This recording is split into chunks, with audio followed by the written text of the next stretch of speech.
خير البرية وعلى سائر آبائه وإخوانه من الأنبياء والمرسلين أهل الخصوصية ومن تبعهم بإحسان إلى يوم القيامة وعلينا معهم وفيهم برحمتك يا أرحم الراحمين. سبحانك لا علم لنا إلا ما علمتنا إنك أنت العليم الحكيم وتب علينا إنك أنت التواب الرحيم.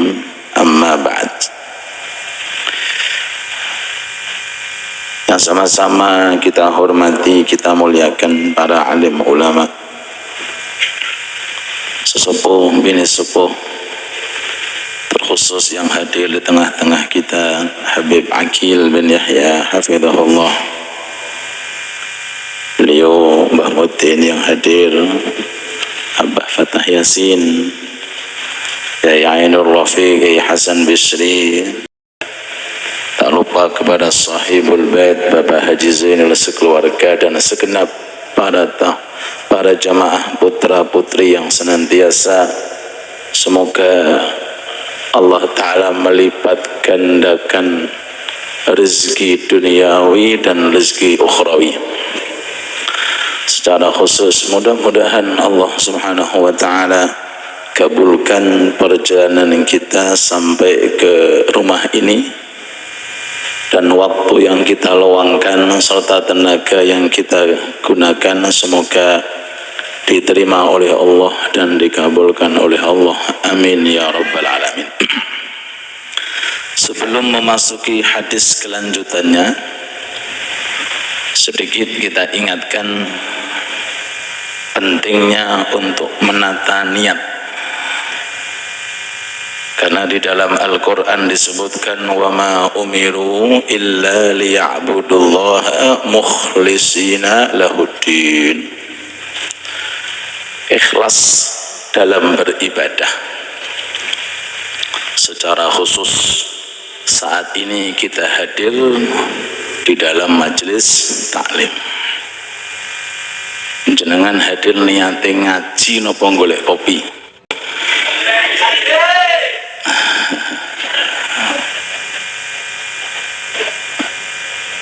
Mukhlisina lahuddin, yang ikhlas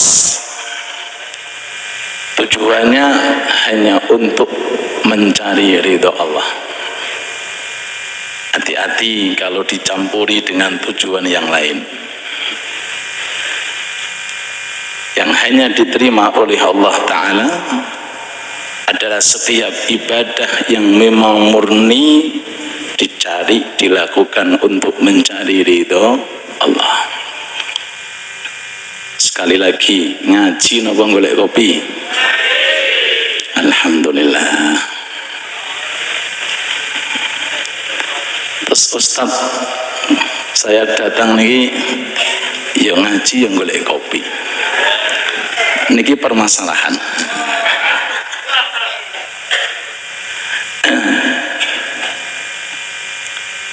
Diterangkan oleh ulama, jika tujuan akhirat melebihi tujuan duniawi, jika tujuan akhirat jenengan sholat, jenengan poso, jenengan zikir, jenengan ngaji, kalau tujuan akhiratnya luwih gede daripada tujuan duniawi, isih dapat. Tapi dapatnya sesuai dengan berapa persen tujuan nopo akhirat. Tapi kalau seandainya seimbang, yo ngaji yo golek kopi, apalagi sing golek kopi tok ngoten niki. Niki gantuk popo. Ndak dapat apa-apa. Jadi sekali lagi, mari kita niati menghilangkan sifat kekurangan dari ilmu yang selama ini kita miliki, menghilangkan sifat kebodohan. Mudah-mudahan ilmu kita berkah manfaat. Kita niati untuk mengoreksi kekurangan-kekurangan yang ada di dalam diri kita, dan kita niati ihya syariah, untuk menghidupkan daripada syariat-syariat yang dibawa oleh Wali Songo secara khusus dan umumnya yang dibawa oleh Nabi Muhammad sallallahu alaihi wasallam. Mudah-mudahan ilmu kita berkah manfaat, amin. Makanya kalau sangat setuju sekali-kali wonten pamflet ngoten. Hadiri pengajian rutinan NP garingan. Kira-kira budal orang. Alhamdulillah.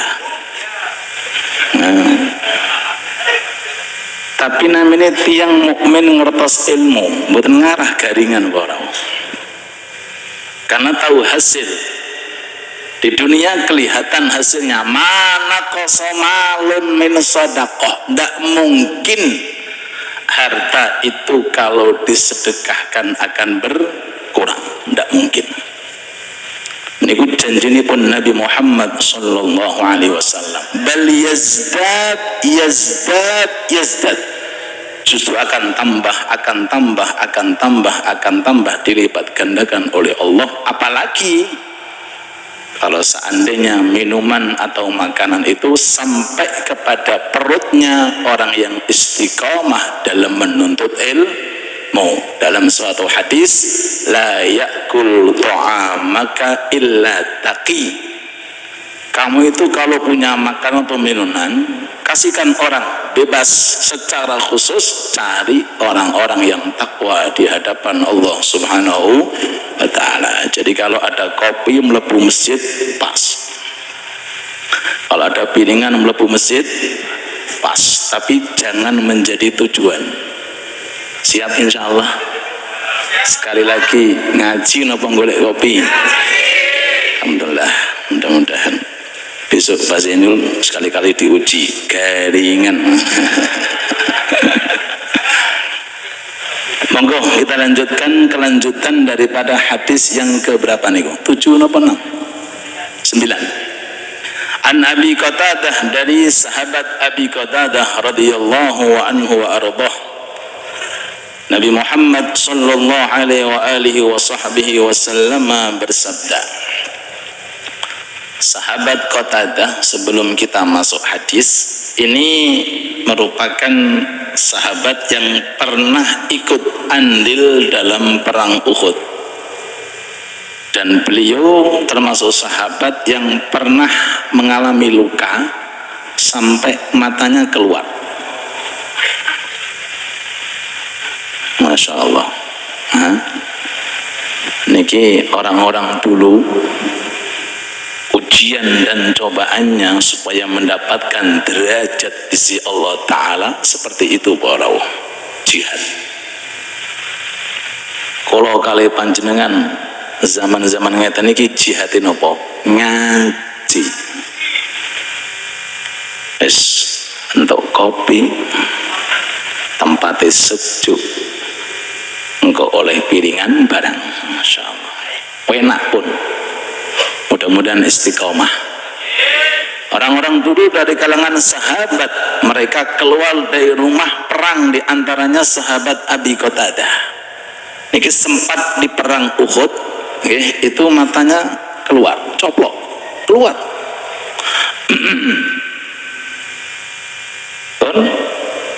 Diletakkan teng mriki, teng telapak tangannya. Masya Allah. Berlari-lari mencari kanjeng Nabi Muhammad sallallahu alaihi wasallam, lalu mengatakan, ya Rasulullah, mata saya ya Rasulullah, mata saya ya Rasulullah. Ini karena imannya murub, kertas iman murub, nyala. Nah iman ini ku murub, iman ini ku menyala.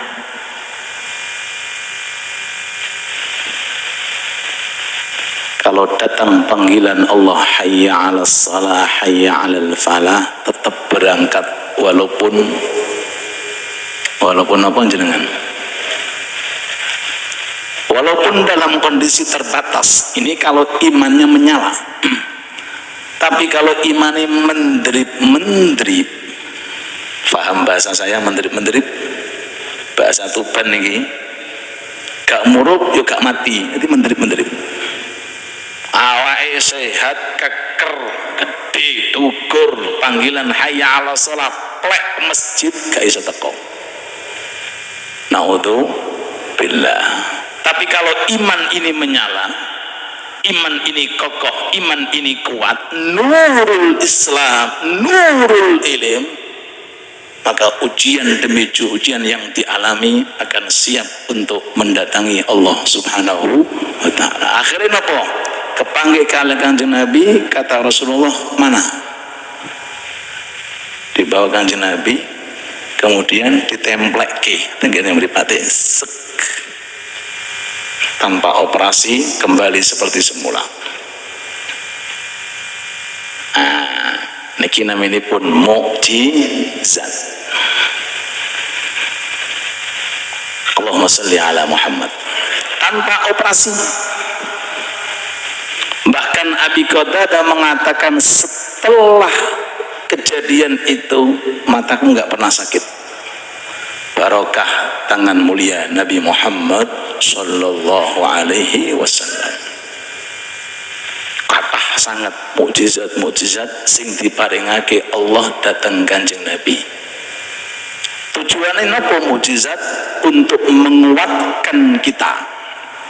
Pilih Nabi Muhammad memang utusan dari Allah yang diberikan oleh Allah Ta'ala berupa kemuliaan, diantaranya inggih menika Al-Quran. Ummi.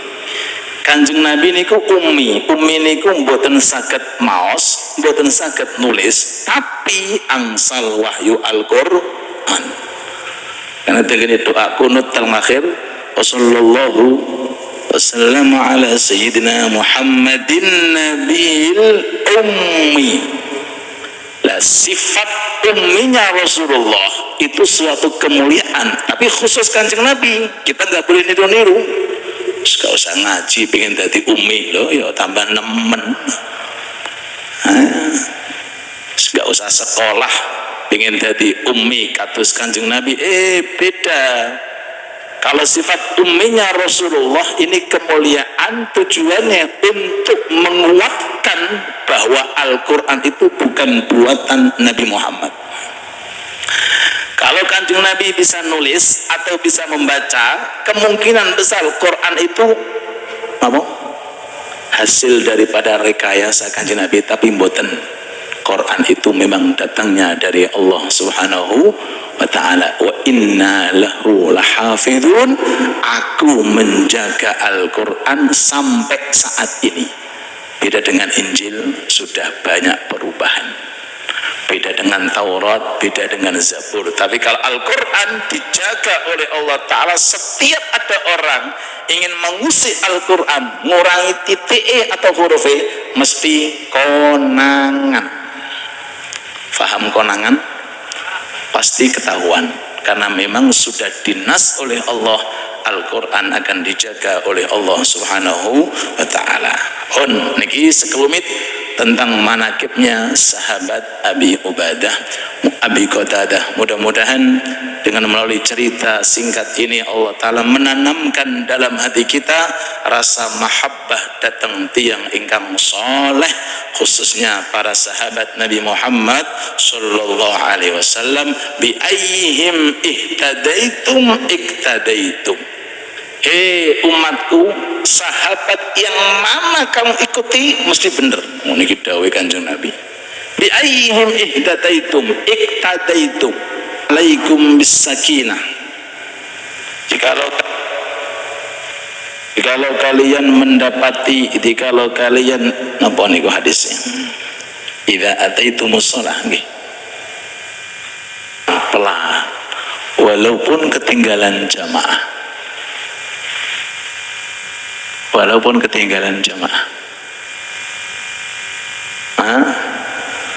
terus keliru, kok wis komat yo melayu. Sing bener niku tetep jalan pelan-pelan dalam kondisi tumakninah. Cuma jangan digawe-gawe, dapatkan fadilah yang namanya jamaah. Nah, hadis ini Itu awal mulanya pernah Kanjeng Nabi niku sholat, lalu kemudian di tengah-tengah sholat wonten suara gedebuk iki suara apa iki? Jalabatur rijal, suara apa ini ya Rasulullah? Teman-teman kita berarti terlambat akhirnya lari. Kata Rasul, ojo ngono nek sholat, idza ataitumus shalah fa'alaikum bisakinah, tetap jalan lambat, tetap jalan yang rapi, jangan lari. Fama adraktum fasallu, sholat yang kalian dapati alhamdulillah, wa ma fatakum fa'atimmu, apapun yang sudah kalian tinggalkan fa'atimmu, maka kompleti, maka ngapa selesaikan seusai salamnya imam. Allahumma sholli ala Muhammad. Fama fatakum, ketinggalan 2 rakaat ya, setelah salamnya imam lanjutkan 2 rakaat. Bahkan seandainya hanya mendapati tasyahud akhir, tidak ada masalah, setelahnya lanjutkan 4 rakaat. Jadi selama ini kadang-kadang ada orang memahami yang penting jamaah walaupun ambil Melayu, ternyata yang benar mboten, tetap berjalan dalam kondisi tenang walaupun ketinggalan apa? Jamaah. Kenapa? Karena inti sholat niku khusyuk. Apa? Khusyuk. Coba jenengan dari rumah Melayu masuk masjid salat takbir Allahu Akbar, kula ambekane ngos-ngos. Khusyuk ning ndi ku khusyuke? Loh, ini sistem dan cara bagaimana kita ini ingin masuk kepada lingkaran ibadah berupa dirapikan terlebih dahulu, zahirnya dirapikan, apalagi urusan batin. Sampai wonten keterangan kalau ada orang niki lapar tapi wis adzan, mangan sik apa salat? Nek jenengan mangan sik ketinggalan jamaah. Nek cara fikih makan dulu, sing tenang nyantai, mungkin lagi berangkat. Lah ketinggalan jamaah, salah dhewe mangane mendekati jam.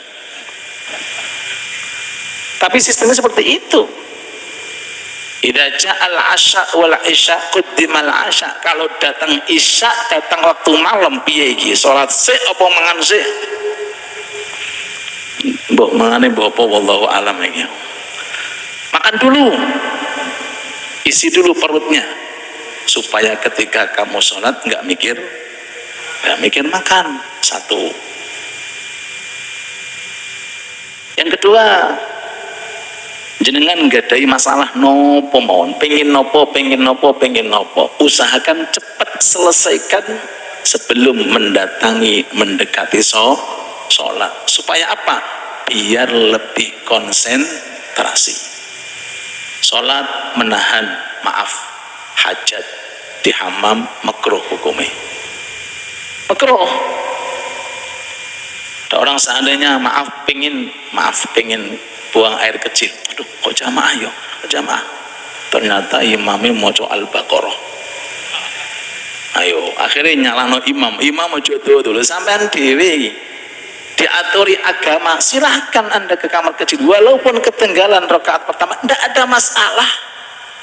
Sebelum bahas jamaah, sebelum bahas takbiratul ihram, pembahasan inti niku qad aflahal mu'minun alladzina hum fi salatihim khashi'un. Khusyuk itu paling inti. Lah untungnya di dalam mazhab Syafi'i khusyuk niku mboten termasuk rukun salat. Nah Imam Ghazali masuk rukun salat. Aduh. Nek cara pakai Imam Ghazali ketoke batal kabeh wae ini. Apalagi nek wis paya salat subuh ana pengajian, Allahu Akbar. Ana mangane pora iki. Ini bang nggih. Nah, niki ilmu.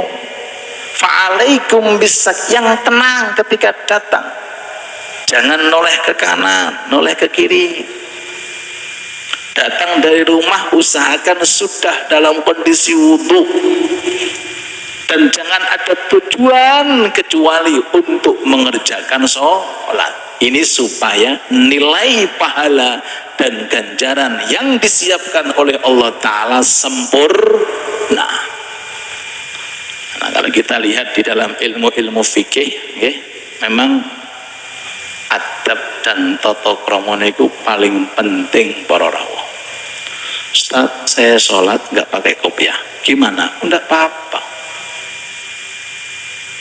Tapi adab, apakah seperti itu? Kita bahas masalah adab. Pantesan pundi gak kopiahan, ambil kopiahan, ayo. Apalagi kopiah Alia utama pantes nih.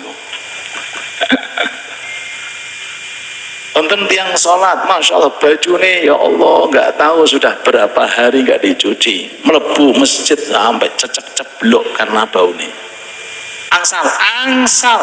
Tapi beda kalau seandainya bajunya dikasih parfum kemudian dirapikan, otomatis pahalanya beda. Jadi dinilai dari segi adab. Pakai udeng-udeng niku gak usah dari kiai sik kok. Niki sunnah, niki pemahaman sing keliru. Aku gak dari kiai gak udeng-udengan. Dianjurkan juga pakai rida, apalagi rida apa iki? Loh, baru yai. Promosi nih. Monggo gitu. Pas bajunya abu-abu, ridae abu-abu. Tunggu rida sing krim belum datang. Baju krim. Sedang ternyata ini tujuannya apa? Tujuannya untuk merapikan diri. Khudhu zinatakum inda kulli masjid. Kita diaturi oleh Allah Ta'ala kalau bisa masuk ke masjid dalam kondisi menghias diri, memberikan parfum di masjid. Itu termasuk juga sunnah, termasuk juga anjuran, dan seterusnya. Mudah-mudahan ilmu kita diberkahi oleh Allah Subhanahu wa Ta'ala. Amin ya rabbal alamin. Pun hadirin hadirat yang dirahmati Allah Subhanahu wa Ta'ala, terkait tentang hukum yang ada kaitannya tentang jamaah kula aturi bagi jenengan sing dados imam, dianjurkan menunggu makmum yang baru datang. Semisal jenengan dalam kondisi ruku, Allah imam niki, Allah ruku imam, tiba-tiba terdengar suara pintu kriet, ono wong lagi teko. Jenengan jangan bangun lama sedikit. Tujuannya apa? Biar tadi makmum dapat 1 rakaat. Cuma makmum mojo 3 langganan. Kadang-kadang ilmu niku nggih rontok repot disampaikan kok 3 langganan. Niku sunnah. Padahal kita niki dianjurkan kalau rukuk atau sujud sesuai dengan bacaan. Apalagi kalau statusnya jadi imam, nggak boleh panjang-panjang. Tapi karena kondisi ada makmum yang baru datang, maka kita dianjurkan wa ta'awanu 'alal birri wat taqwa, untuk membantu. Dan itu memang disebutkan dalam ilmu fikih, imam dianjurkan untuk rukuknya diperpanjang. Sing biasanya tasbih 3 ditambahi 4, 5. Kalau terdengar suara kelihatan ada makmum yang baru datang, supaya apa? Makmumnya dapat 1 rakaat. Kan nek makmum masbuk niku mboten usah baca Fatihah, tapi ingat pengus ning gone masjid, ngerti imam, ngerti azan, dapat qomat, kok dolanan HP. Kok waya imam ruku Allahu Akbar, mboten masbuk niku. Niku salate wajib membaca Fatihah. Loh, saya kan nggak bisa, karena Anda dari awal bisa untuk rakaat pertama dengan imam, tapi Anda mblaino. Ngertos mblaino? Mbuh bahasane mbok napa niki mblaino, karena dolanan HP atau mungkin toleh. Wabil khusus ini kadang-kadang ketika tarawih dipek pas imame pas maca waladhdallin lagi takbir, ternyata imam maca Yasin Allahu Akbar, bingung makmumnya. Nggak bisa disingkat Fatihahnya. Loh, saya kan masbuk, Anda bukan masbuk karena Anda sudah bisa mendapati Fatihah imam. Ini yang pertama. Wahai para imam, yang kedua, ketika Anda dalam kondisi sedang di tasyahud akhir, innaka hamidum majid, saya salam lagi, terdengar suara kriyat, bawa kriyat niki, ono makmum baru datang, jenengan diaturi diam supaya makmum bisa dapat jamaah, walaupun cuma takbir Allahu Akbar, imam baru assalamualaikum, aku tetap dapat fadilah jamaah. Tiang sing ngeten iki lho Pak, luwih utama, luwih mulya daripada yang sholat di rumah dengan membaca per juzuk, per rakaat 1 juzuk. Wonten tiang sholat subuh teng griya Pak, masyaallah, sholat subuh 2 rakaat, per rakaat baca 1 juzuk. Berarti kalau 2 rakaat berapa? 2 juzuk. Terus kunutnya pakai kunut nazilah barang dawa, tapi mboten jamaah, masih belum bisa menandingi yang di masjid yang jamaah, walaupun imamnya pakai kul ya ayyuhal kafirun kul wallahu ahad.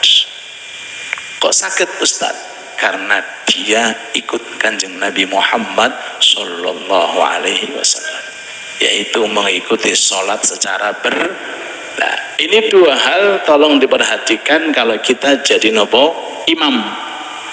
Ketika dengar, kelihatan atau mungkin ada isyarah dari belakang, maka ketika kita pas rukuk, jangan rukuk dulu, standby, dilamakan, diperlama supaya makmum bisa mendapati 1 rakaat. Yang kedua, ketika keadaan dalam kondisi tasyahud akhir. Semoga ilmu kita berkah, manfaat, amin ya rabbal alamin. Wassallallahu ala sayyidina Muhammad wa alihi wa sahbihi wasallam. Alhamdulillahi rabbil alamin.